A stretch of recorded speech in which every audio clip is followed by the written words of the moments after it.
उत्तर पूर्वी दिल्ली के शास्त्री पार्क स्थित जगप्रवेश चंद्र अस्पताल में एनओ और इलेक्ट्रीशियन डिपार्टमेंट में पिछले 4 से 8 सालों से काम कर रहे कर्मचारियों ने दिल्ली सरकार और ठेकेदार के खिलाफ अस्पताल के अंदर ही विरोध प्रदर्शन किया।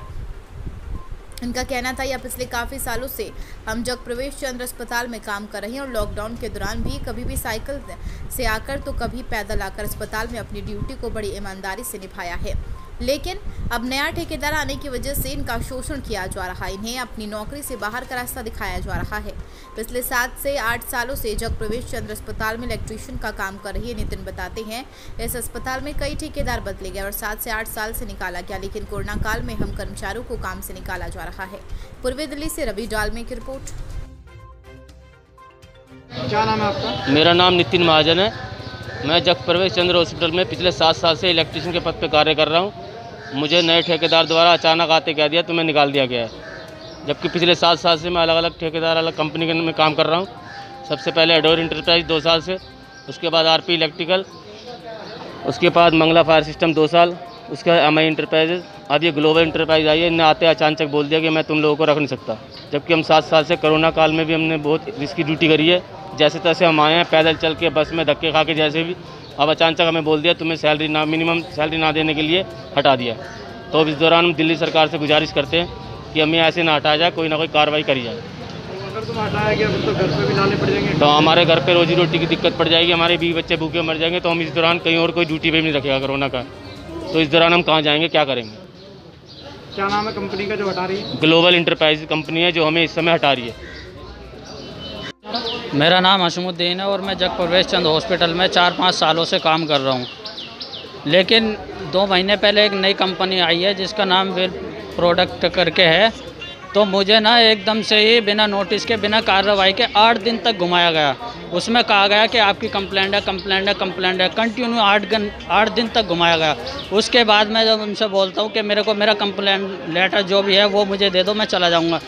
उन्होंने कंप्लेंट लेटर नहीं दिया और उन्होंने मेरे को ट्रांसफ़र लेटर दे दिया बिना किसी छानबीन के। और मुझे वहाँ का तुम्हारा राजीव गांधी हॉस्पिटल का दिया। वहाँ पे जाके मैंने देखा तो वहाँ पे सफाई का टेंडर है, जो कि हमारा टेंडर एनओ का आता, हम एनओ पोस्टिंग पे आते हैं। और यहाँ जो ये कंपनी है ये प्राइवेट कंपनी है, इसमें कोई ऐसा वो नहीं है जिससे कि हमें कहीं ट्रांसफ़र करा जाए। और ये 2 महीने से नया कंपनी आई है, जब से ही सारे जितने भी हैं पीछे बंदे हैं सारे परेशान हो रहे हैं। और पिछले महीने की जो हमारी पेमेंट आई थी वो 12,000 कुछ करके आई थी। उसमें भी इन्होंने सभी बंदों की डबल पेमेंट डाली थी, जिसमें कि अगर गलती होती है किसी से 1 से 2 बंदों की, हद से 10 बंदों की गलती होती है, 10 की डबल हो जाती है, कोई दिक्कत नहीं है। लेकिन इसमें 50-60 बंदों की डबल पेमेंट आई थी। उसमें ये कौन सी ब्लैक मनी थी जो इन्होंने वाइट करी गई है। और पिछली बार हमारी पेमेंट 12,000 के समथिंग आई थी। इस बार हमारे को अभी मैसेज आया है 10,530 पेमेंट दी गई है। ये कौन सा कानून है कि आपको पहले 12,000 कुछ पेमेंट दी जाएगी, फिर अगले महीने की 10,530 पेमेंट दी जाएगी। और पिछले हम यही चाहते हैं कि हमें दोबारा से हमारी जो पेमेंट है, जो हमारी वो है, उस तरीके से हमें दी जाए और हमें दोबारा अपने ड्यूटी पे रखा जाए। क्या नाम है आपका और कहाँ काम करते हैं? सर, मेरा नाम दिनेश कुमार है। मैं Jagpravesh hospital PWD electrical department में 7 साल से जॉब कर रहा हूँ। सबसे पहले मैं एडोर इंजीनियर प्राइवेट लिमिटेड में जॉब कर रहा था। फिर उसके बाद मैं आरपी इलेक्ट्रिकल इंजीनियरिंग में जॉब करी, आरपी ठेकेदार के पास। उसके बाद मंगला ठेकेदार के पास करी। फिर उसके बाद EMI के पास।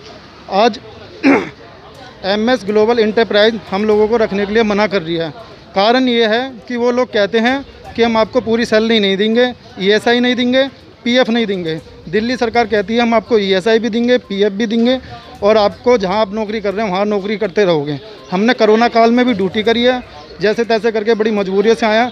अब इस कोरोना में, महामारी में हम लोग जाके कहाँ ड्यूटी करें? हम अपने परिवार का कैसे पेट भरें? हमारा परिवार भूखा मर जाएगा तो कौन जिम्मेदार होगा? ठेकेदार जिम्मेदार होगा या CM जिम्मेदार होंगे या PM जिम्मेदार होंगे? हमें कौन नौकरी देगा? जब ये जहाँ हम नौकरी कर रहे हैं वो रखने के लिए तैयार नहीं है महामारी में, तो हमें नौकरी कौन देने का? मैं ये पूछना चाहता हूँ सबसे। कितने लोगों को हटाया गया और क्या सर, क्या 18 लोगों को हटाया गया है और मारने के लिए बाउंसर बुलाए गए हैं। हमें मारने के लिए बोला गया है, नहीं करोगे तो हम बाउंसर लेके आए हैं। हम हॉस्पिटल की वीडियो भी दिखा सकते हैं जिसमें बाउंसरों की वीडियो भी है। बताइए सर हम क्या करें? मैं जनता से, हर नेता से ये पूछना चाहता हूँ, क्या ऐसे ही बेरोजगारी होगी? सीएम और पीएम कहते हैं कोरोना काल में किसी को नहीं हटाया जाएगा और आज हम सबको हटाया जा रहा है। ऐसा क्या है सर? किसके हाथ में पावर है हम जो रख सके और किसके हाथ में पावर है जो हमें निकाल सके? मैं ये पूछना चाहता हूँ आप सबसे। ठेकेदार नए लड़कों को रख रहा है सर ठेकेदार नए लड़कों को रख रहा है और ये कहता है मैं बेसिक वेतन नहीं दूंगा आपको 8,000 9,000 10,000 दूंगा, अकाउंट में सैलरी नहीं दूंगा मैं आपको, ना ESI दूंगा ना PF दूंगा। और ये लिफ्ट ऑपरेटर हैं, इनको कोई ESI नहीं मिलता ना कोई EF मिलता। इनको अपने अकाउंट खुलवा के सैलरी इनके अकाउंट में डालता है, अपने अकाउंट में डाल के फिर अपने हाथ से कैश निकाल के इनको लिफ्ट वालों को 9,000 8,000 रुपये देता है। क्या आपको लगाने की एवज में कोई पैसे की डिमांड तो नहीं करी इस तरीके? सर इन्होंने बोला था, हमारे पास इनका एक सुपरवाइज़र रवि कुमार का आया था, उन्होंने बोला था आपको सैलरी क्या मिल रही है? हमने अपना मिनिमम वेतन बताया कि हमको ये सैलरी चाहिए, तो इन लोगों ने हाँ कर दिया। उसके बाद हमसे किसी ने कोई जवाब नहीं दिया हमको और सीधे हमसे ठेकेदार हमको हटाए जा रहे हैं और बाउंसर हमारे लिए मारने के लिए बुलाए जा रहे हैं। सर क्या करा जाए? हम अपने परिवार को कैसे पालें, कैसे ना पालें? क्या जैसे जो दिल्ली से मजदूर गए हैं अपने अपने गाँवों को, क्या हमको भी मजबूरन दिल्ली छोड़ के जाना पड़ेगा? यूपी अपने अपने गाँवों को, अपने अपने शहर छोड़ के हमें जाना पड़ेगा?